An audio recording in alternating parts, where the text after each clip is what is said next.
Isinusulong ni Ferdinand Alexander Marcos ang malawakang kaluwagan sa mga bayarin sa bangko at digital transactions upang maibsan ang dagdag pasanin ng mga Pilipino sa gitna ng tumataas na presyo ng mga bilihin.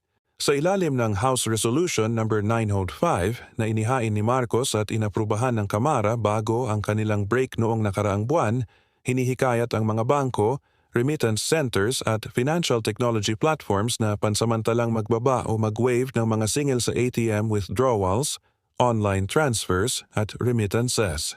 Ayon kay Marcos, ang panukala ay magbibigay ng agarang at konkretong ginhawa sa milyon-milyong Pilipino na araw-araw umaasa sa mga serbisyong pinansyal. Hindi lamang ito para sa OFWs.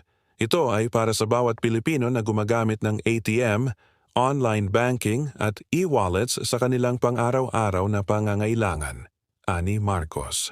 Sa kasalukuyan, umaabot sa Ethiotin ang bayad sa interbank ATM withdrawals, habang maaring umabot sa 25 ang singil sa online fund transfers, mga halagang bagamat tila maliit, ay nagiging pabigat kapag paulit-ulit na binabayaran, binigyang diin ng mambabatas na sa panahon ng tumataas na presyo ng langis dulot ng tensyon sa gitnang silangan, lalong napipilitan ang mga Pilipino na gumamit ng digital at banking services, dahilan upang mas maramdaman ang epekto ng mga bayaring ito.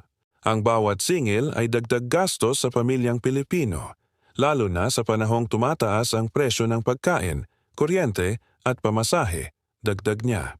Nakasaad din sa resolusyon na ang patuloy na pagtaas ng presyo ng langis ay nagdudulot ng domino effect sa ekonomiya, kabilang ang pagtaas ng halaga ng pangunahing bilihin at serbisyo na lalong nagpapahirap sa mga manggagawa at pamilyang Pilipino.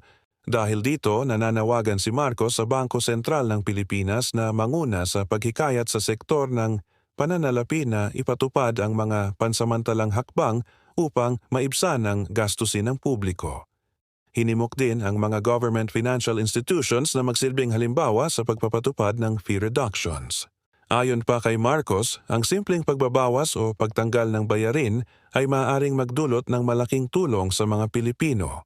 Ang bawat bawas sa bayarin ay dagdag sa pambili ng pagkain, pamasahe at pang-araw-araw na pangangailangan ng ating mga kababayan, aniya. Iginiit din niya na ang panukala ay hindi lamang usapin ng financial relief kundi ng economic fairness, lalo na sa panahong maraming Pilipino ang nahaharap sa matinding hamon sa kabuhayan.